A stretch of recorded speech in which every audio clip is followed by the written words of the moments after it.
पाखे आम सम्मानित अतिथि उपमुख्यमंत्री श्रीमती प्रभाजी परिड़ा महिला शिशु विकास श्रम शक्ति और पर्यटन विभाग मंत्री ओडिशा सरकार आम पाखे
जननी जननी जननी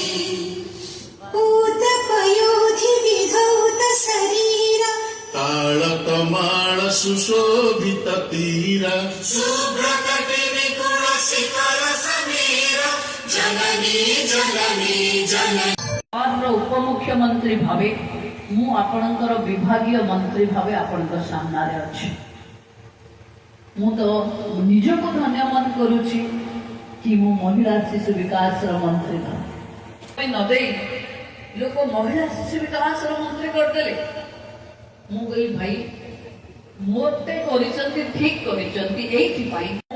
आपण पाखे मो राज्यर अधिकारी मो जिलार अधिकारी आपण को कनेक्ट करुथिबा सीडीपीओ सुपरवाइजर सहित अंगनवाड़ी वर्कर को बसैबार धृष्टता केबे करि नथांती।